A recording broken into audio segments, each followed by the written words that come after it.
네, 안녕하세요. 한영외고 사기 엄상현입니다. 그 파이만 학원이라는 이제 그 수학과학 그 보습학원에서 지금 이제 이제 잠실, 대치, 송파 이렇게 캠퍼스를 이제 맡아서 하는 뭐 소위 말하는 이제 뭐 지점장 같은 그런 이제 관리 역할을 하고 있고요. 그 이제 한영외고 졸업하고 이제 고대 갔다가 이제 군대 가기 전에 이제 그 학원에서 이제 아르바이트를 했던 게 2년이 돼서 고등학교 때 이제 생각했던 목표와는 전혀 다르게 지금 이제 그 학원 쪽에서 쭉 일을 해오고 있습니다. 제가 하고 있는 일은 저도 이제 처음에 이제 그 학원에 입사했을 때는 외고 출신이라는 이유로 이제 그 모두 잘 모를 때 이제 그 외고 팀장 맡아서 이렇게 하고 하다가 그리고 이제 그 특목고 입시 쪽을 이제 많이 하다가 지금은 이제 그 이렇게 약간 관리 업무 위주로 하고 있다 보니까 그러니까 저보다는 지금 이제 그 이제 입시 연구소장으로 지금 이제 실제 현업에서 이제 학생들 이제 그 대입 컨설팅과 이제 계속해서 이제 그 합격생 이제 실적을 내고 계시는 저희 이제 후배이자 같이 이제 그 파이만 학원에서 일하고 이제 있는 이제 저희 동료이신 최재한 이제 소장님이 더 잘 설명을 해주실 것 같아서 저는 이제 앞에 이제 그 소개하고 연사는 넘기도록 하겠고요. 오늘 이렇게 그 와 보니까 행사가 이제 굉장히 이제 그 규모가 크네요. 그래서 이런 좀 그 성대한 이제 행사 준비하신 저희 이제 그 운영진 분들 되게 고생 많으셨다고 감사 인사 드리고 아무튼 네 이제 운영진 분들이 또 이렇게 좀 특별한 보통 이제 동문회가 그죠 이제 이제 뭐 그랜드 볼룸에서 식사하고 한잔하고 이제 그걸로 이제 그 보통 가는데 이제 이렇게 문화 공간 빌려서 이렇게 또 오후 세션을 또 색다르게 또 준비해 주셔서 같이 하게 돼서 이제 영광이고요. 근데 이제 아마 이제 다들 또 이렇게 그 현업에 또 바쁘신 그런 이제 다 일이 있으시다 보니까 이렇게 오후 이제 요 시간대는 또 많이 참석을 못 하신 것 같아요. 그래서 지금 계신 분들 중에 이제 입시에 이제 그 관심이 있으신 분들도 이제 계실 거고 또 지금 또 나이대가 젊으셔서 지금 이제 입시와 좀 거리가 있으신 분도 계신 것 같은데 아무튼 지금 이제 입시에 관심 있으실 그 학부모 입장의 이제 분들이 많지 않은 만큼 이제 저희 강연 진행할 때 질문 있으시면 편하게 질문하시면서 그렇게 좀 진행하면 될 것 같습니다. 네, 그래서 저희가 이제 그 오늘 이제 준비한 주제는 조금 이제 그 대입 저희 이제 2028 대입의 좀 변화 어떻게 되는지 하고 그런 부분에서 이제 그 고교 선택까지 좀 어떻게 가는지에 대해서 이제 그 준비를 했고요. 네, 그래서 조금 이제 그 거리가 있으신, 그러니까 입시와 좀 거리가 있으신 분들은 그냥 이제 다과 드시면서 좀 편하게 들으시고 또 이제 관심 있으신 분들은 질문 있으시면 해주시면 될 것 같습니다. 그러면 저희 그 파인만 입시 컨설팅 그 최재한 소장님 한영외고 이제 6기 졸업생이십니다. 그 모시고 이제 그 첫 번째 강연 시작하도록 하겠습니다. 감사합니다. 네, 안녕하세요. 파인만 입시 컨설팅에서 입시 소장 맡고 있는 최재환이라고 합니다. 반갑습니다. 네, 네, 엄청 반갑습니다. 감사합니다. 제가 시작하기 전에 살짝 걱정을 했습니다. 이게 이 입시제도 얘기를 해야 되는데 참석하신 분들 이제 초반에 왔을 때는 좀 젊은 학생들, 어린 학생이 아니고 젊은 학생들이 있어서 이 전혀 수요 없는 공급을 하게 되지 않을까 너무 걱정을 했는데 아주 열렬하게 환영해 주셔가지고 정말 감사하게 생각하고요. 어린 학생들도 조금 있어서 그 친구들 입장에서는 오늘 재밌는 거 있다라고 해서 왔는데 졸지 학교 얘기 들어서 조금 날벼락이라고 생각할 수도 있는데 미래의 학교 선택에 대한 문제니까 우리 학부모님들과 학생들 위해서 이제 고교 선택 관련된 얘기를 조금 해보도록 할게요. 그래서 우리가 아마 여기 앉아 계신 분들 중에 보면 고등학교 선택이라는 얘기가 좀 낯서신 분들도 있을 거예요. 학교라는 게 그냥 배정받으면 가는 거 아닌가라고 생각하시는 분도 있고 아니면은 가장 이름값 있는 좋은 학교 가면 되는 거 아닌가라고 생각하시는 분들도 있는데 이게 고교 선택이라는 게 왜 이슈가 되는가? 아니면 이제 학부모 이제 자녀들이 뭐 초등학교나 중학교 계신 분들은 아마 이 부분이 굉장히 고민이실 거예요. 이제는 대입제도에서 학교를 어딜 가느냐에 따라서 대입 유불리가 굉장히 많이 바뀐다는 걸 알고 있고 이게 많이 고민이십니다. 그래서 오늘 이 얘기를 해볼 텐데 기본적으로 이 고교 선택이 이슈가 된 이유는 대입제도와 관련이 있기 때문이죠. 그렇기 때문에 대입이 지금 현재 어떻게 변했고 어떻게 변화할 것인가, 그래서 그에 따라서 고등학교 유불리가 어떻게 구조적으로 변화하는 것인가를 좀 얘기를 해보도록 할게요. 저희 이제 소개했지만 파이만하고는 이렇게 좀 있고요. 아까 앞에 이제 얘기하셨던 엄상현 본부장님께서 거의 이제 실세 이제 몸통에 해당되고요. 예, 저는 그냥 몸통에 붙어 있는 한 깃털 정도 되는 사람입니다. 네, 그래서 이렇게 저희 학원이 있다라고 보시면 되고 실적은 뭐 저희 고입 대입도 하고 있습니다. 이렇게 돼 있고 뭐 보시면 알겠지만 영원까지 끌어올린 실적들입니다. 네, 참고하시고요. 네, 이렇게 뭐 한 해에 한 요 정도 보냅니다. 네, 그래서 순서는 이렇게 한번 가볼게요. 그렇게 해서 일단은 대입이 어떤 방식으로 지금 변화했느냐, 변화할 것이냐, 그리고 그에 맞서서 고교 선택 어떻게 해볼 것이냐 좀 얘기를 해볼게요. 아마 이제 입시가 조금 해당되시는 이제 분들은 알겠지만 대입제도가 항상 바뀝니다. 매년 바뀌고요. 그다음에 뭐 입시 설명회라든가 유튜브 같은데 보면은 뭐 이게 바뀌었네, 이렇게 가면 망하네, 이렇게 가면 큰일 나네, 별별 얘기가 다 있어요. 그래서 입시제도가 많이 바뀌었지만 핵심적인 거 우리가 지금 뭐 다 얘기 들으면 복잡하잖아요. 그래서 어떤 것만 기억하면 좋을지 핵심 위주로만 한번 얘기를 해볼게요. 자, 아까 말씀드렸듯이만 대입제도가 어떻게 변화하고 있는가, 그 다음에 이 제도의 변화를 어떻게 해석할까가 핵심인 것이죠. 자, 기본적으로 조금 학년이 낮고 모른다고 생각하고 여기서부터 얘기하겠습니다. 자, 현재 대입 선발 어떻게 되고 있는지는 아실 겁니다. 수시와 정시가 있습니다. 아시겠지만 제가 한번 리마인드 하는 겁니다. 수시와 정시가 있는데 우리가 수시라고 하면 뭐 학생부 대표적인 게 학생부 종합전형이죠. 학생부 종합전형이라는 게 뭐 학교 내신도 보고 학교 활동도 보고 뭐 면접도 보고 이런 거를 다 해서 소위 말해서 생기부라는 거를 가지고 대학을 들어가는 거예요. 3년 동안 학교 활동했던 거를 바탕으로 대학을 들어가는 걸 우리가 보통 수시라고 하고, 정시는 아마 많이 익숙하실 거예요. 수능 시험 봐서 수능 시험 점수로 이제 딱 들어가는 게 정시죠. 근데 수시와 정시가 지금 다 같이 변화하고 있어요. 이게 어떻게 변화하고 있는지 한번 볼게요. 자, 기본적으로 이 입시제도 변화에서 가장 기억해야 될 핵심 포인트는 이 두 가지입니다. 잘 아실 부분이 있을 거예요. 고교 학점제라는 게 됐다라는 거 아실 거고, 그다음에 이 고교 학점제로 대학을 들어가는 첫 해가 2028학년도입니다. 2028학년도. 그러면 대학들이 이 고교 학점제라는 제도로 한번 이제 제도가 바뀌었죠. 그럼 바뀐 제도로 선발을 해야 되잖아요. 그러면 우리가 얘네들이 대학을 오는 첫 해에 학생들을 이런 식으로 선발할 거야라는 안이 나와야 돼요. 그렇죠? 그 안을 이제 대학들이 발표를 하고 있습니다. 근데 이제 그 학교 이제 그 안들이 이제 변화되는 안들, 충격적인 안들이 많은 건 거죠. 여러 대학들이 발표를 했는데 기본적으로 서울대, 경희대 이제 이런 학교들이 어떻게 선발하려고 한 건지를 한번 볼게요. 자, 이게 고교 학점제부터 원래는 제가 그 학부모 대상 설명회 하면 학점제부터 얘기하면 굉장히 좀 흥미가 당기는 주제인데 오늘 이 점수부터 얘기를 해야 되는지 조금 가슴이 좀 무겁네요. 오늘 여기 와서 다들 이제 즐거운 자리인데, 자, 이 고교 학점제라는 게 원래 이제 이제 개념은 고등학교도 대학처럼 학점 신청하듯이 이제 과목 선택해서 듣는다라는 게 기본 개념이에요. 기본 개념은 그건데 우리한테 이제 관심 있는 건 그거는 아니에요. 그렇죠? 이렇게 되면 대학 가는데 뭐가 바뀌냐가 궁금한 거잖아요. 대학 가는데 뭐가 바뀌냐? 자, 여기서 기억해야 될 거는 뭐냐면요. 점수를 산출하는 방식이 바뀐다라는 걸 기억하시는 게 좋아요. 5등급제로 바뀐다라는 거예요. 자, 이게 무슨 얘기냐면 이전에는 뭐였고 이후에는 뭐였는지가 아는 게 중요하잖아요.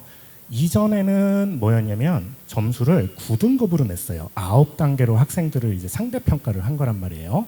우리가 초등학교, 중학교 때까지는 성취도 평가를 합니다. 일정 수준이 되면 점수를 주는 방식인데 고등학교 때부터는 아시겠지만 상대평가를 하죠. 얘가 그 학교에서 상대적으로 몇 등에 있는지를 이제 하는 건데 이전까지는 9단계로 학생을 평가를 하던 거를 학점제 때는 5단계로 평가하겠다는 거예요. 5단계로. 자, 평가 기조가 9단계에서 5단계로 바뀌면 어떻게 변할 것인가를 좀 예측하는 게 중요하겠죠.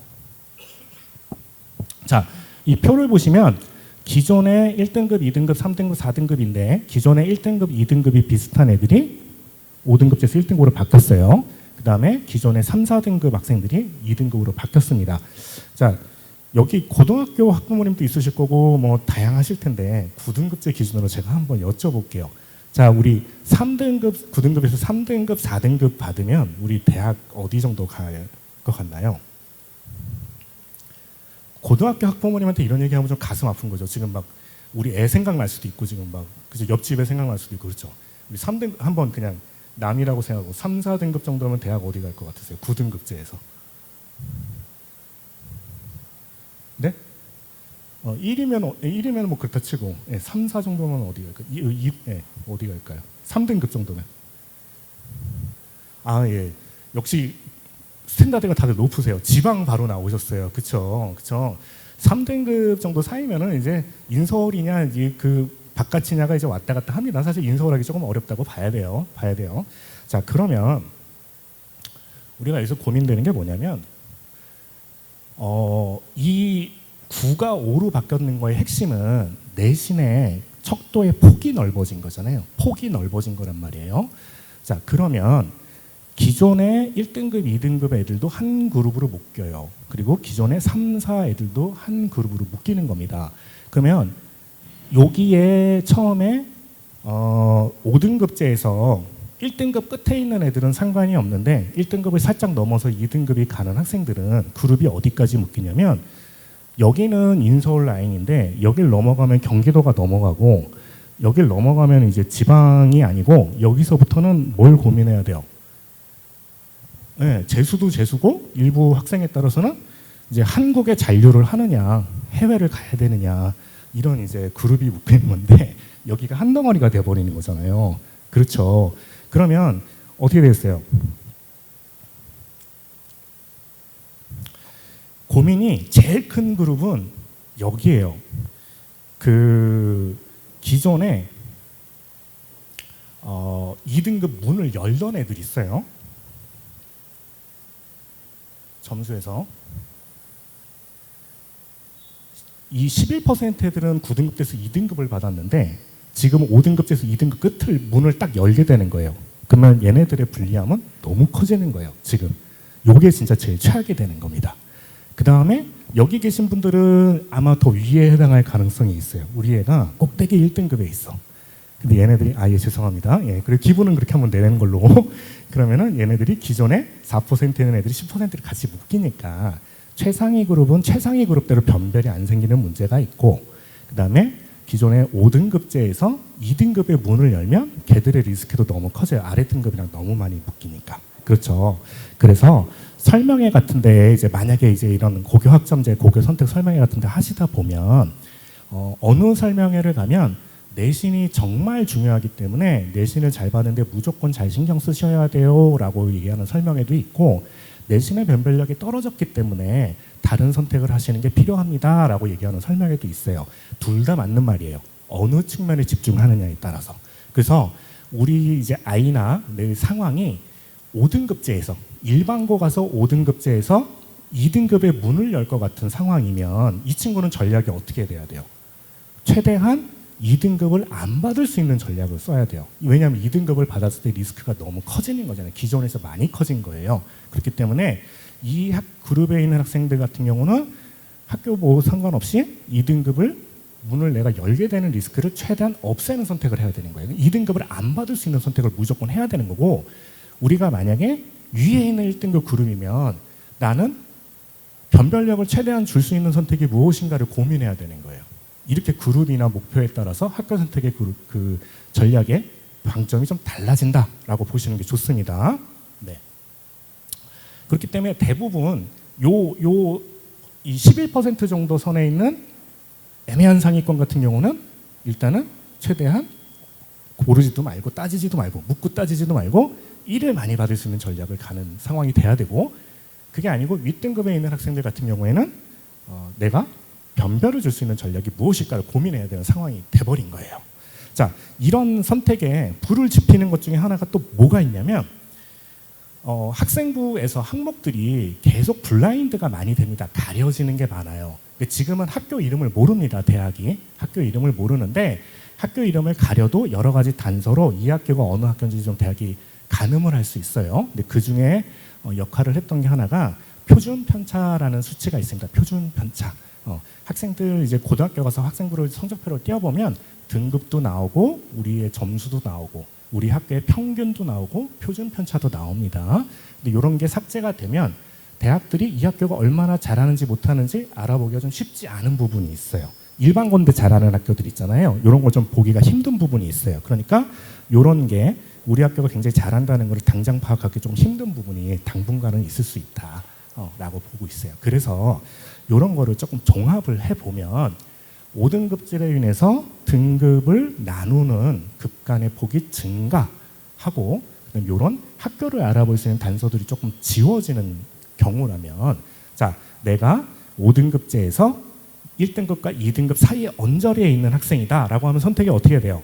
학교 이름이라든가 분위기라든가 이런 거 신경 쓰지 말고 확실하게 점수 받을 수 있는 학교를 가든가, 그렇죠? 그게 아니고 블라인드를 해도 확실히 학교에 변별력을 줄 수 있는 학교들 어떤 거예요? 편제 같은 거, 교육 방식 이제 과목이라든가 내용이 완전히 다른 학교들 어디에서 특목 자사라든가 이런 데로 넘어가는 전략이 유리하다인 거예요. 그래서 우리 진학 목표가 상위권 대학 위주이면 1등급에서 확실히 변별을 줄 수 있는 전략이 필요하겠죠. 그럴 때는 학생부 내에서 편제라든가 이런 것들이 차이가 나는 이런 데로 넘어가거나 그게 아니야. 근데 점수가 어딘가 가서 애매할 것 같아. 5등급제에서 2가 많아질 것 같아. 그럼 2를 최대한 줄일 수 있는 가장 점수를 많이 받을 수 있는 학교를 선택하거나 요 선택이 지금에서는 가장 전략적인 선택이 된다.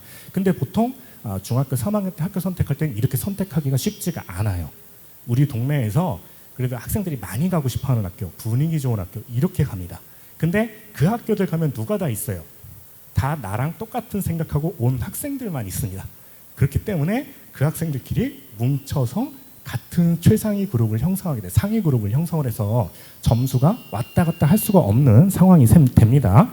그렇게 돼서 이제 고등학교에서 대학 갈 때 내신 등급이 곤란해지는 상황이 생길 수 있는 거예요. 그래서 전략으로 보면 이런 것들이 지금 상황에서는 조금 고등학교 선택에서 유리한 전략으로 보인다라고 좀 말씀을 드리고 싶습니다.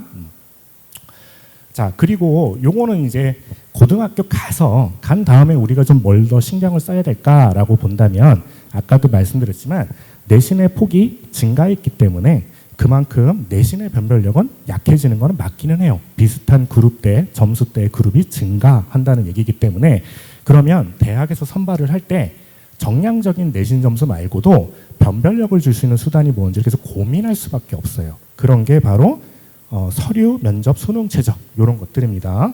네. PPT가 이게 한 화면에 꽉 차니까 글씨가 이런 게 이렇게 되는군요. 예. 저희가 이렇게 크게 저희를 신경 써줄 줄은 정말 몰랐어요. 네. 이게 이런 것들이 증가할 것 같다. 근데 이건 고등학교 가셔서 신경 쓰시면 됩니다. 자, 이게 고민이다. 그럼 어떻게 하시면 돼요? 이 고등학교 가셔서 지금 고민하시는 거고 고등학교 가셔서 모르겠으면 어떻게 하면 돼요? 네, 타임만 하고는 연락 주시면 되는 거예요. 그렇죠? 예, 잘 해드리겠습니다. 네, 해드리겠습니다. 네.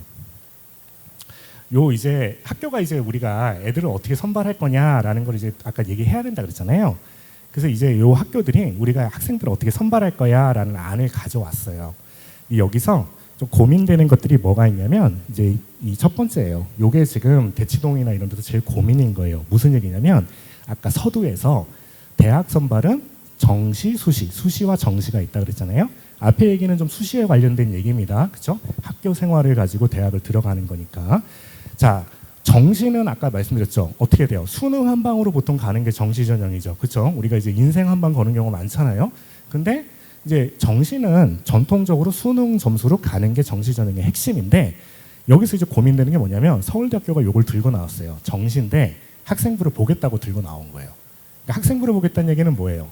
수시같이 보겠다는 얘기인 겁니다. 이게 무슨 얘기냐? 자, 서울대에서 이런 걸 발표를 했어요. 볼게요. 정시 모집입니다. 근데 여기 전형 특징을 한번 볼게요. 특징이 뭐가 있냐면요. 1단계, 2단계 돼 있다는 게 특징이에요. 단계가 돼 있다는 건 중간에 뭘 보겠다는 겁니다. 원래 점수면은 단계가 있을 수가 없어요. 한 번에 가야 되는데, 자, 1단계로 수능 점수로 대충 걸은 다음에 2단계를 딱 보니까 어떻게 돼 있어요? 수능 60점에 학생부를 40점을 보겠다고 나왔어요. 6대 4잖아요. 6대 4 비율이. 근데 저 40점에 기본 점수가 만약에 한 39.5 정도 돼. 그러면 이게 의미가 없는데, 이게 그렇지가 않고 어떻게 보겠냐면 지금 단계를 6단계로 나눠서 보겠다라고 나왔어요. 학생부를 6단계로 나눠서 보겠다. 이게 한 3단계 평가면 변별력이 별로 없습니다. 그렇죠? 별로인 애들은 C 주고 대부분 B 받게 돼 있어요. 3단계 평가면. 근데 한 6단계 평가가 되면 변별력을 많이 주겠다는 얘기인 거예요. 그래서 6단계로 변별력을 많이 주는데 수능이 60에 교과를 40을 보겠다. 학생부를 40을 보겠다라고 하면 이거는 정시인가요? 수시인가요? 보시기에 어떤 것 같으세요? 네. 그렇죠? 정시도 아니고 수시도 아닙니다. 이렇게 되면. 그렇죠? 거의 정시의 수시화처럼 해버린 거예요. 이렇게 서울대가 발표를 하니까 부모님들이 고민이 되는 거예요. 정시 전형이 이렇게 되면은 거의 수시처럼 학생부를 보게 되는데 이러면은 어떻게 하지? 라는 고민이 되는 거예요. 근데 서울대가 이렇게 하니까 사람들이 생각하는 게 뭐예요? 서울대가 이렇게 나오면 다른 학교들도 정시에서 따라 할 텐데 라는 생각이 들잖아요. 근데 경희대나 이런 데서도 학생부를 내가 볼 거야. 여기 우리도 볼 거야. 뭐 다른 학교도 볼 거야. 고려대도 본대. 다 이제 본다고 나오는 거예요. 나오니까 이분들이 고민을 하는 거예요. 요게 이제 제가 이제 그 학부모님들 뭐 커뮤니티나 이런 데도 막 많이 저기 들어가서 보고 그러는데 네. 거기서 이제 이런 식으로 나오는 거예요. 아마 이제 고등학교 선택이라든가 교육에 관심 있으신 분들은 이거 들어보셨을 수도 있는데 그 휘문고등학교 알고 계시죠? 네, 그 휘문고등학교가 올해 이제 모집할 때 미달이 됐습니다. 네, 그 얘기는 들어보셨죠? 네, 거기는 이제 전통의 이제 강자 학교인데 미달이 됐어요. 그래서 분들이 이 학교가 왜 좋은 학교인데 미달이 됐을까? 그렇잖아요. 근데 이분들이 생각을 하셨을 때 대치동에서 휘문고를 보내는 이유는 자, 수능 봐서 대학 보내려고 보내는 거예요. 사실 그 학교는 다 정시 실적이에요. 정시 실적이고 뭐 휘문고라든가 그다음에 반포에 있는 세화고 이런 데 있습니다. 그런 데는 뭐 서울대 실적 같은 데 보면 뭐 전국으로 따지면은 거의 4위, 5위 안에 들어가는 학교예요. 한 해에 40명 이상 이제 서울대를 보통 보냅니다. 40명 이상 보내는데 이 실적을 쪼개서 보면 수시는 1명, 2명이에요. 1명, 2명인데 그 정시가 40명 이상 보내는 거예요. 그렇게 돼 있어요. 완전 이제 밸런스가 없어요. 자, 정시가 40명 이상 보내는 거면 그 중에는 그 정시 40명 중에는 고3이 몇 명 있을까요? 그 40명 중에는 몇 살인지 모르는 사람도 굉장히 많이 껴있을 거예요. 그쵸? 휘문고 보면 그 한 해 졸업생이 400명이라 그러는데 일설에 의하면 한 해에 수능에 응시하는 휘문고 졸업생이 800명이라는 얘기를 제가 들었어요. 네, 재학생은 400명인데, 그쵸? 그리고 그 N수생이 몇 살인지 모르는 사람들도 들어오는 거예요. 작년에 또 의대 지원 한 번 있었잖아요. 그러면 이제 저도 상담을 와요. 상담을 오는데 나이가 좀 있으신 분이 와요. 근데 저한테는 상담할 때 본인 상담을 하거나는 안 해요. 조카가 대학을 갈 건데 내가 삼촌인데 대신 상담을 왔다. 근데 조카 일인데 삼촌이 너무 관심이 많아. 너무 자세하게 관심이 많아. 그러면 이제 말씀은 조카인데 이 삼촌이 또 수능을 보러 오셨구나. 이런 생각이 드는 거예요. 이제 이렇게 해서 참전하시는 분들이 많단 말이에요. 자, 그렇게 해서 수능을 봐서 이제 대학을 가려고 해서 보내는 학교인데 이 수능에서도 이제 학생부가 들어가기 시작하면 그 학교를 가면 내신이 안 나오잖아요. 그러면 정시 보려고 해서 그 학교를 간 건데 정시도 못 보게 되네? 이런 상황이 생긴 거예요. 그러니까 가면은 뭔가 피해보는 거 아니야? 라고 해서 이 숨고르기를 하신 거예요. 그래서 이제 미달이 한번 된 거죠. 이런 흐름들이 있다라는 걸 좀 보실 필요가 있어요. 자, 그랬을 때 정시에서 학생부를 반영하는 흐름은 계속 증가한다라고 보시면 될 것 같아요. 예, 정시에서 대학들이 할 수만 있다면 정시에서 수시적인 요소를 계속 보고 싶어 할 겁니다. 예, 보고 싶어 할 거예요. 제가 굉장히 옛날만 해도 한 7, 8년 전만 해도 설명회 때 서울대 학교 그 그 진학자를 가장 많이 배출한 학교가 어디냐라는 거 제가 그 여쭤봤어요. 학부모님한테. 네, 어디일 것 같습니까? 서울대학교 가장 많이 배출하는 학교. 네? 아유, 역시 다 잘하시는군요. 예, 그죠. 뭐 이런 드립을 치는 게 의미 없을 정도로 너무 빠삭하셔가지고, 그쵸. 서울대학교 입학생을 가장 많이 배출하는 학교는 연세대학교입니다. 그쵸.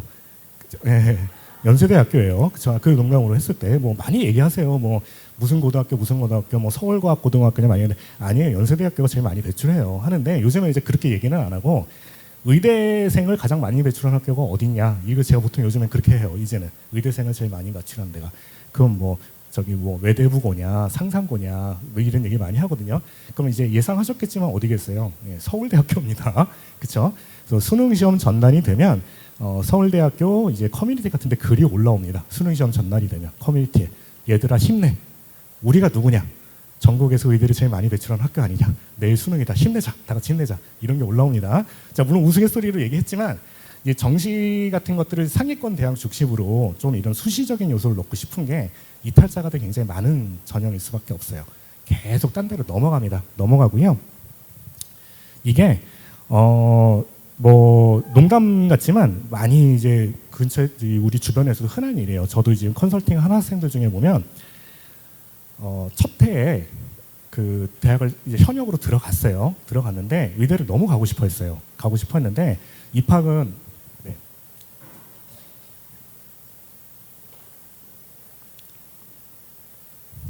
네. 그 첫 해에 이제 서울대학교를 들어갔어요. 너무 잘 갔다. 우리가 저 기뻐했는데 다음 해에 연락이 왔어요. 잘 계시냐고. 무슨 일이냐 그러니까 아, 선생님 제가 다시 재수를 해서 지방대 의대를 갔다는 거예요. 축하한다. 잘했다. 라고 했는데 예상이 되시죠? 그 다음 얘기가. 다음 해도 또 연락이 왔어요. 네. 어떻게 되냐. 아, 수도권으로 옮겼다. 자기가. 잘했다. 서울권으로 왔다. 잘했다.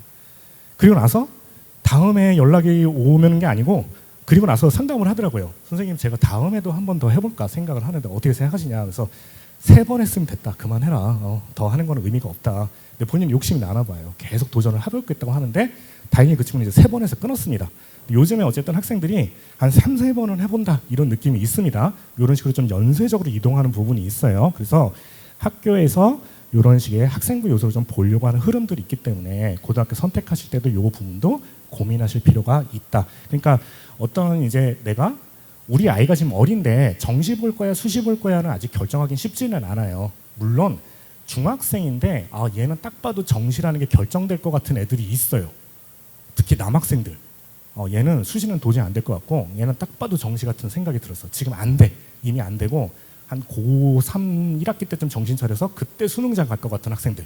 이러면 상관이 없는데 대부분은 수시 정시가 불분명하죠. 그럴 때는 일단 학생부가 정시에서 계속 들어가는 흐름이기 때문에 학생부를 챙길 수 있는 학교로 일단 가는 게 맞겠죠. 점수를 잘 받든가 이렇게 가는 게 있습니다. 실제로도 지금 많은 대학들이 정시 비중을 좀 줄일 수만 있다면 줄이고 싶어 하는 게 흐름이다라는 걸 이해하시는 게 중요합니다. 그래서 약간 정시도 수시화되는 게 전체적인 대입 흐름이라고 우리가 봐야 된다라고 좀 이해하고 싶어요. 이제 말씀드리고 싶습니다.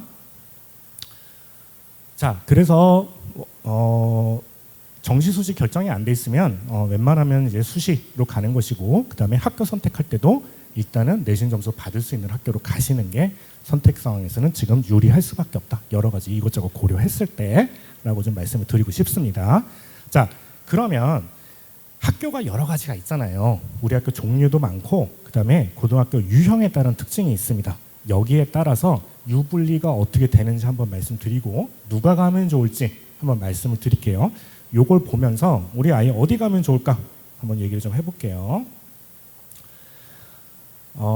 학교 종류에 대해서는 잘 아시겠지만 기본적으로 이렇게 유형은 3가지가 있습니다. 이렇게 기억하시는 게 좋아요. 특목고가 있고 자사고가 있고 일반고가 있습니다. 우리가 보통 특목, 자사고 묶어 생각하지만 특목고, 자사고, 일반고 이렇게 봐야 돼요. 자사고는 다시 전국 단위로 선발하는 자사고랑 그 지역에서만 선발하는 자사고가 있습니다.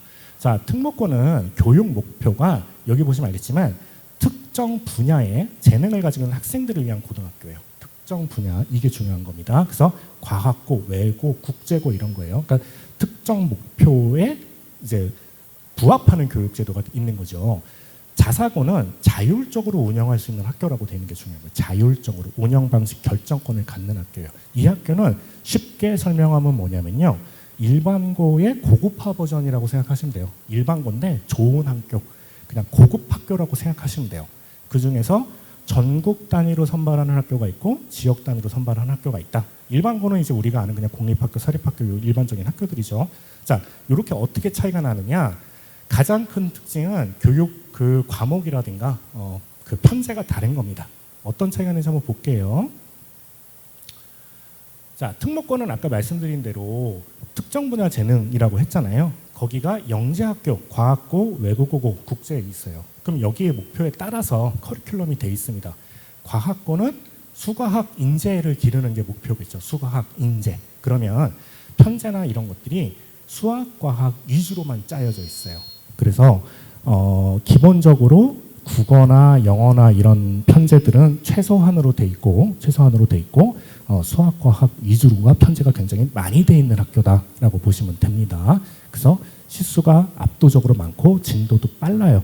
마찬가지로 외국어고는 수학, 과학이 거의 없고 잘 아시겠지만 외국어 시수가 압도적으로 많은 이제 이런 식으로 한쪽으로 편중돼 있는 거예요. 그렇죠? 네, 이렇게 돼 있는 거고 자사고는 좋은 학교라고 그냥 말씀드렸잖아요. 그러면 수학, 과학, 외국어 이런 식으로 특정돼 편중된 것들이 아니고 전체적으로 전 과목에 고르게 심화 과목들이 있는 거예요. 고르게 전 과목에. 그런데 수학, 과학의 심화 정도는 과학고보다는 낮아. 외국어의 심화 정도는 외국어보다는 낮아. 이런 식으로 편제되어 있는 것들이에요. 네, 이렇게 되어 있는 거 보면 됩니다. 자, 특징이 뭐가 있는지를 한번 표를 보면서 가볼게요. 자, 고등학교 편제표가 나오니까 이게 조금 낯선 분들도 좀 있으실 것 같아요. 네, 보시면 일반고는 대부분 이런 식으로 편제가 돼 있고 진도가 돼 있다 라고 보시면 됩니다. 자, 그렇게 돼서 여기서 보셔야 될 거는 수학 같은 경우가 이런 식으로 학기 단위로 이런 과목들이 진도가 돼 있고 과학 과목들이 이런 진도로 이런 과목들이 편제돼 있구나라고 보시면 돼요. 이렇게 돼 있는데 이거를 학교별로 한번 비교를 해볼게요. 이게 일반고죠. 과학고를 하나 가져왔어요.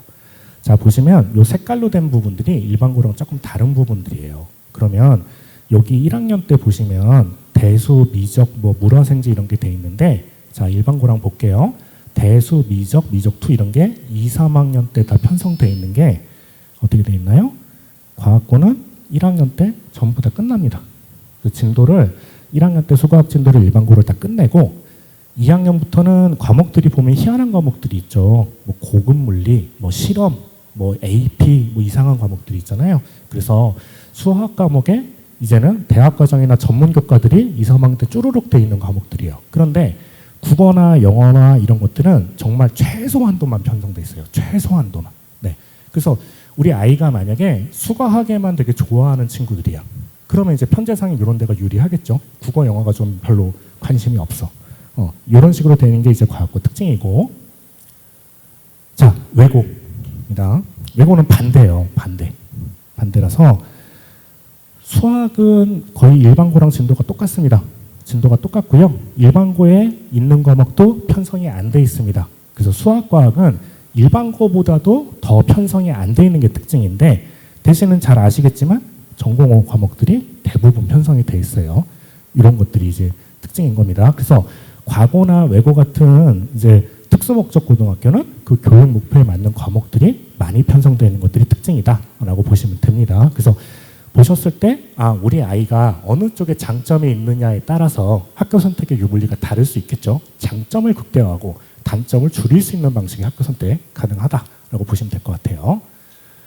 자, 여기서부터 자사고인데 자사고 보시면 알겠지만 자사고의 특징은 기본적인 수학, 과학의 진도는 일반고와 거의 동일합니다.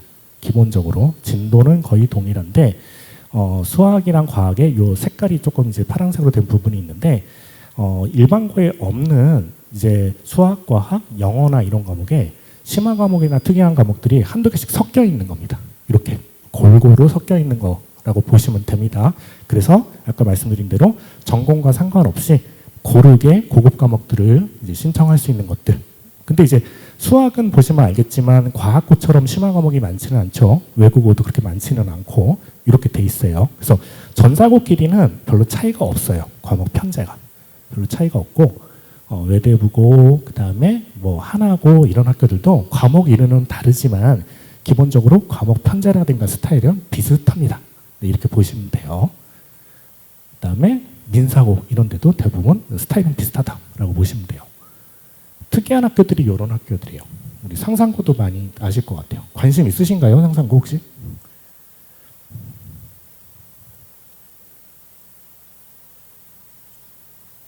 전원 학교는 왜 얘기하는 거예요? 약간 이런 지금 표정으로. 네. 의대 많이 보내는 걸로 유명한 학교인데 여기는 보시면 알겠지만 과목의 고급 과목은 없고 그냥 수학과학 진도가 빠른 학교입니다. 그냥 빨리 배우고 빨리빨리 나가는 학교예요. 이런 게 특징이다 라고 보시면 돼요. 그다음에 이게 이제 우리 이제 뭐 휘문고라든가 세화고처럼 오래 이제 미달됐던 학교들이에요. 동네 서울시에서 이제 보통 그 선발하는 학교들인데 이런 학교들은 진도나 편성은 일반고랑 똑같습니다. 똑같은데 여기도 진도가 조금 빠르죠. 진도가 좀 빠르게 되는 게 특징인 거예요. 편제가 특이한 거는 아니고 이렇게 지금 돼 있어요. 네, 그래서 학교별로 어떤 학생들이 어떻게 가면 좋을까 한번 해드릴게요. 과학고, 영재학과 편제표 보시면 알겠지만 국어나 영어가 최소한도로 돼 있고 수학과학이 압도적으로 많죠. 그러면 어떻게 했어요? 수학과학 일단 수월성이 높은 애들이 가는 게 제일 좋겠죠. 근데 이제 고르게 잘하는 애들도 좋지만 아니면 한편으로는 어떤 애들도 괜찮겠어요. 수학이랑 과학만 잘하는 애들이 가는 것도 나쁘지 않아요. 그렇죠? 우리 애가 수학 너무 좋아해. 근데 대화가 수학으로만 가능해. 이런 친구 있잖아요. 의사소통이 잘 안 돼. 이런 친구도 있잖아요. 그런 친구들은 이제 과학고 갔을 때 나쁘지 않을 수 있어요. 과학이나 이런 건 잘하는데 뭐 사회성이 조금 떨어진다. 이런 것도 나쁘지 않을 수 있죠. 간혹 그 상담하다 보면 그런 거 물어보시는 경우 있어요. 과학고 같은 데 가면 이제 기숙사 생활 해야 되잖아요. 우리 애가 그 사회생활 잘 못하는데 과학고 가도 괜찮겠냐 물어보시는 분들이 있는데 제가 보통 말씀드려요. 전혀 걱정할 필요가 없다. 왜 걱정할 필요가 없는 게 없냐면 다 이런 걱정하시는 애들이 간다. 과학고 가는 애들이 사회생활 어떻게 할까 걱정되는 애들끼리 모이기 때문에 걔들끼리는 사회생활이 전혀 문제가 없다라고 보통 얘기합니다. 그래서 이렇게 이런 학생들 보내는 것도 괜찮다라고 보면 될 것 같고 옛날에는 이제 영재학교나 과학고 갔을 때 의대 진학하는 거가 많이 유리했어요. 많이 유리했어가지고 연세대학교 의대 같은 데 같은 경우는 과형적으로 많이 뽑았습니다. 상당히 많이 뽑았는데 지금은 이제 구조적으로 과학고 영재학교에서 의대 가는 거를 많이 막아놨습니다. 많이 막아놨기 때문에 전혀 못 가는 거는 아니지만 의대를 내가 만약에 목표하고 있어 라고 하면 굳이 1순위로 갈 필요는 없지 않나 라는 생각이 듭니다. 그래서 과학고 영재학교는 말씀드린 대로 공학계열, 서울대나 카이스트라든가 카이스트 말고 여러 가지 이제 과기원 계열들 있죠. 요 학교 공학 계열들 갔을 때 가장 유리한 학교라고 보시면 될 것 같아요. 제가 이거 시작하기 전에 그 엄상현 본부장님께서 질문 안 나오고 강연하는데 할 말 전혀 없으면 그냥 학교 얘기나 하고 들어가라 그냥 이렇게 했거든요. 네. 입시 제도에서 요즘 학교 어떤지 그 얘기나 하고 들어가라라고 했는데 아마 지금쯤 해야 될 것 같습니다. 네, 해야 될 것 같아요. 외국 국제고인데 그 우리 아이가 인문 계열이에요. 문과, 사회, 경상 계열 포함해서 만약에 근데 요즘에는 다 이과 가려고 하긴 하잖아요, 많이. 근데 문과 쪽인 게 많이 괜찮을 것 같으면 무조건 외고 가시는 게 좋습니다. 지금 입시제도에서는. 만약에 이과야. 이과면 학교 선택지가 다양해요. 이과면 일반고 가는 게 유리할 수도 있고 자사고일 수도 있고 과고일 수도 있고 굉장히 많이 다양합니다. 근데 만약에 문과면 어지간하면 외고 보내시는 게 아직까지는 좋아요. 아직까지는 좋은 게 요즘에는 일반고도 가면 이과가 많습니다. 애들이 이과가 많아서 문과생들이 길을 펴기가 쉽지가 않아요. 그리고 고3 때까지 수학과학을 이과랑 같이 들어야 됩니다. 예, 그리고 국어도 같이 들어야 되죠. 근데 요즘 애석한 게 뭐냐면 국어도 이과 애들이 잘하는 경우가 많아요. 네, 그건 진짜 안 되는데 왜 그런지 모르겠어요. 그래서 제가 국어나 영어도 이과 애들이 잘하는 경우가 많다 보니까 걔들이랑 경쟁하다 보면 그런 학생이랑 수학 경쟁하느니 같은 문과끼리 경쟁하는 게 차라리 나을 수도 있습니다. 그런 것도 있고 대학에서 아직까지는 외고 선호를 상당히 많이 합니다. 예, 이과 같은 경우는 일반고도 많이 뽑는데 문과 같은 경우는 대학에서 외고면 그래도 아직까지는 플러스를 많이 해줘요. 많이 해주고 이렇게 플러스를 한 이유는 해주는 그 효과가 아직 있는 이유는 아무래도 여기 계신 분들이 대학에서 잘 하셨기 때문에 아직도 대학이 그걸 믿고 이제 선발하는 게 아닐까라는 생각은 듭니다. 하지만 더 지나면 안 할 것 같기는 해요. 요즘 들어가는 애들 보면은 조금 수상하긴 하거든요. 예, 근데 이제 어쨌든 이런 게 이제 선호가 많기 때문에 많이 유리한 거는 있습니다. 예, 유리한 거는 있고 외고가 전반적으로 서울대 입시에서 실적이 대부분 좋습니다. 대부분 좋는데 제가 이제 입시하다 보면 좀 아쉬운 거는 이제 한영외고 같은 경우도 실적이 좋은데 이제 어느 부분에서 좀 아쉬운 부분이 있냐면 그 제가 얘들 지도해 보면 1단계 합격은 많이 해요.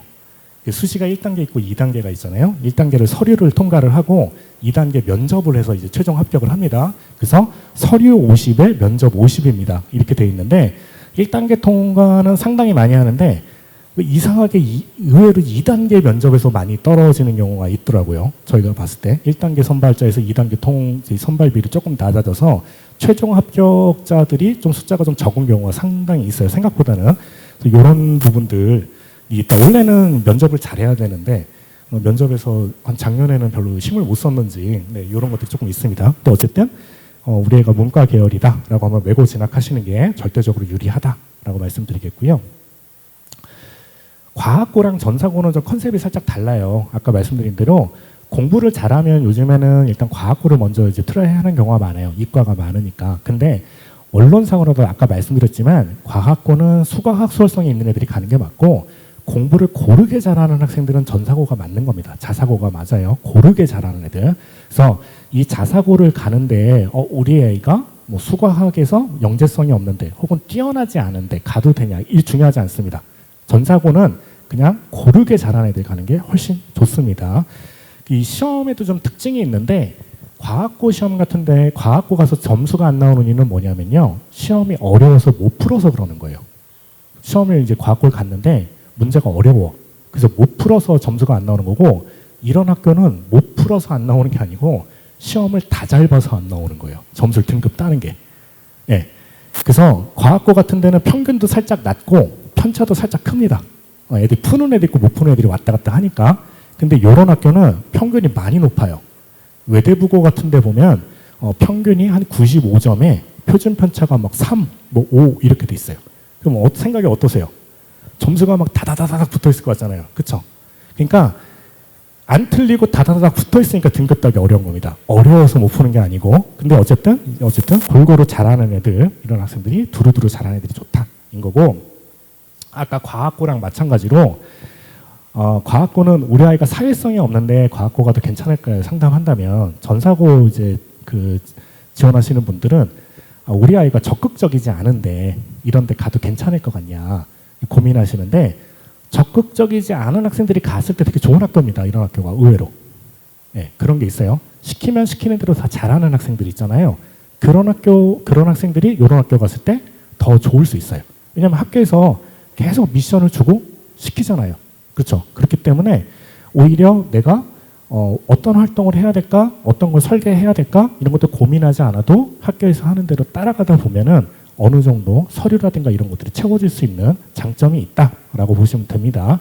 그리고 아까 말씀드렸듯이 요즘에는 과거나 영재고에서 의대를 진학하는 경우가 많지가 않기 때문에 요즘에 의대 진학 같은 경우는 이제 전사고 진학하는 게 일단 유리하기는 합니다. 물론 이제 이렇게 돼 있고 기본적으로 상위 그룹 메디컬이라든가 스카이 계열을 진학했을 때 가장 합이 좋은 학교들이에요. 가장 합이 좋은 거.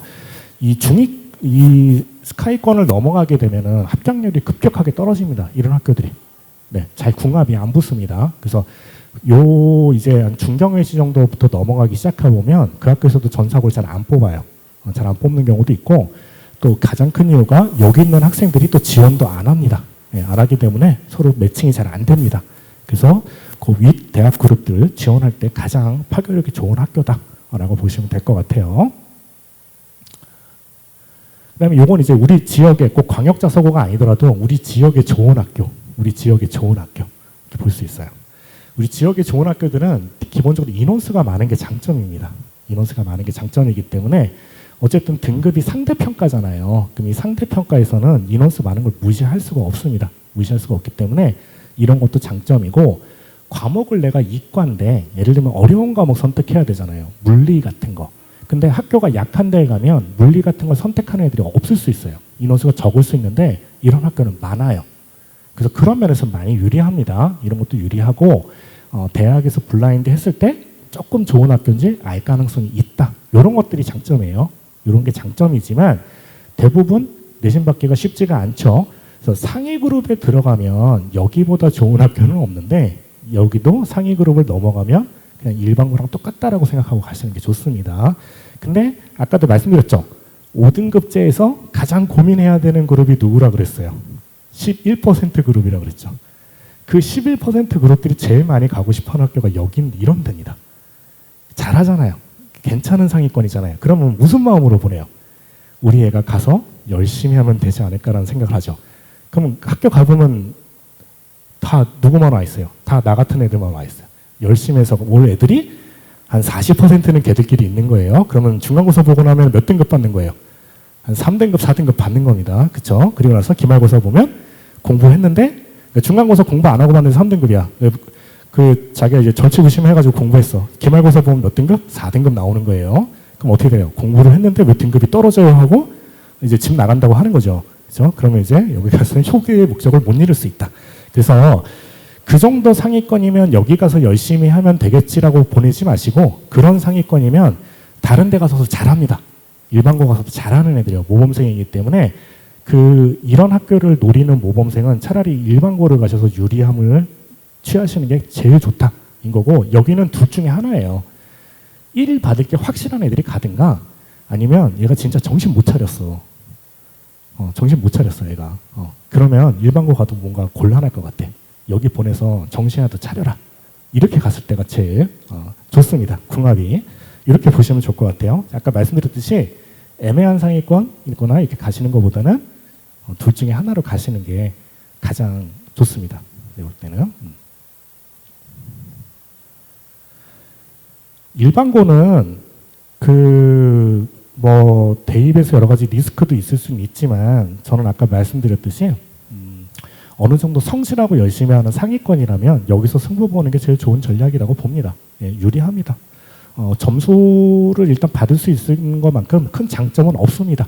그래서 아까 말씀드렸듯이 5등급제에서 2등급이 많아지면 리스크가 너무 크기 때문에 최대한 일을 줄일 수 있는 요 선택을 하시는 게 제일 좋지 않을까라고 보고 있고요. 서류나 이런 것들을 못 챙긴다라는 것들이 걱정이 되실 수는 있어요. 걱정이 되실 수는 있는데, 대학에서 학교 유형에 따른 어느 평가를 합니다. 전사고는 전사고처럼 평가를 하고 일반고는 또 일반고처럼 평가를 합니다. 일반고 구조 안에서 본인이 얼마나 최선을 다했는가, 이게 중요한 부분은 있어요. 다만 그러려면은 본인이 적극적인 부분이 조금 있어야 됩니다. 이거는 맞습니다. 그래서 학생이 여기에 대한 전략을 조금 갖고 간다면 저는 여기보다도 좋은 선택지 또 많지 않지 않나라고 생각을 합니다. 근데 아까도 말씀드렸지만 상위 그룹 대학을 이제 목표하는 경우는 그 학생들도 변별력을 줘야 되기 때문에 그런 경우는 특목 자사를 고려하시는 거는 괜찮아요. 아니면 자녀분이 꼭 의대를 가야 돼. 그럴 수 있잖아요. 씁쓸하군요. 이렇게 얘기하니까 또 그렇죠. 네. 아니 그럴 수 있잖아요. 이제 더 어린 또 다른 친구들이 의대를 꼭 가야 돼. 그러면 이제 전사고 가는 것도 방법이지만 무조건 가야 되면 일반고에서 1을 받아서 진학하시는 거는 여전히 좋은 전략이에요. 여전히 좋은 전략입니다. 그래서 학교를 너무 욕심내지 마시고 이런 데서 점수를 좀 취하는 전략도 어떨까라고 보고 있고요. 예, 요즘에 이제 고등학교 원서 시즌이에요. 그래서 상담이 굉장히 많이 옵니다. 많이 오고요. 제가 일정이 안 나온다고 잡지 말라 그러는데 막 전화가 와서 하거든요. 그러면 이사 상담부터 다양합니다. 동네를 옮기려 그러는데 다른 동네 어디가 괜찮을까요?부터 시작해가지고 근데 많이 알아보고 오세요. 이 동네를 어떻게까지 알아셨지 싶은 데까지 많이 알아보셔서 옵니다. 네, 이런 게 있어요. 그래서 이렇게 보시면 되고 기본적으로 이제 나중에 고등학교 선택하실 때 되면 이런 걸 하실 거예요. 가장 좋은 거를 주고 싶은 마음은 다 똑같습니다. 그런데 이제 예전처럼 어느 학교가 제일 입결이 좋아요, 가장 훌륭한 학교입니까? 이런 걸 찾으시면 안 되고요. 요즘 트렌드는 우리 아이한테 맞는 학교가 어디냐, 우리 아이가 대학 진학하기에 가장 유리한 학교, 이게 가장 좋은 학교입니다. 우리 아이한테. 그래서 가장 적합한 학교, 우리 아이의 장단점에 맞춰서 진학하기에 가장 유리한 학교 선택하시는 게 최적의 학교 선택하시는 게 가장 좋은 선택 전략이다라는 걸 꼭 말씀드리고 있고, 이 선택을 하는 데 있어서 구조적으로 변화한 게 뭐라고 그랬습니까? 9등급제가 5등급제로 바뀌었기 때문에 등급의 폭이 증가했다. 폭이 증가했다는 거는 비슷한 점수대 학생들이 늘어났다라는 얘기고, 그 늘어남으로 인해서 유불리가 혼재하는데 1등급 그룹 학생 같은 경우는 최상위 1등 그룹은 1등급도 넓어졌으니까 거기서 변별력을 주는 전략이 필요한 거고, 5등급제에서 2등급 가는 전략은 여기도 이제 등급이 넓어졌으니까 내가 2를 받았을 때 리스크가 많이 커진 거예요, 예전에 비해서. 그럼 거기 그룹에 있는 학생은 최대한 리스크를 줄이는 전략을 가야 되고, 그렇죠? 윗그룹 학생은 최대한 변별력을 주는 전략을 가야 된다. 이런 것들이고, 학교의 편제에 따라서 과목들이 집중이 된 편제들이 있어요. 거기에 따라서 우리 아이가 강점이 있는 거에 따라서 가는 것도 방법이죠. 특정 영역에 우리 아이가 강점이 있으면 그 과목이 많은 고등학교들을 진학하는 것도 방법이다. 그리고 진학 목표가 뭐냐에 따라 다르겠죠. 그렇죠? 아까 말씀드렸듯이 최상위권 대학이면 거기서 변별력을 줄 수 있는 학교를 가야 되는 거고, 그렇지 않다면 최대한 리스크를 줄일 수 있는 선택을 하셔야 된다. 여기에 따라서 학교를 좀 선택을 하시면 도움이 되지 않을까라고 생각을 하고요. 네, 이제 이것으로 강연을 한번 마쳐보도록 하겠는데요. 이 좋은 강연 준비해주신 우리 최재환, 엄상현 동문께 다시 한번 감사드립니다. 박수 한 번만 부탁드립니다. 감사합니다. 네.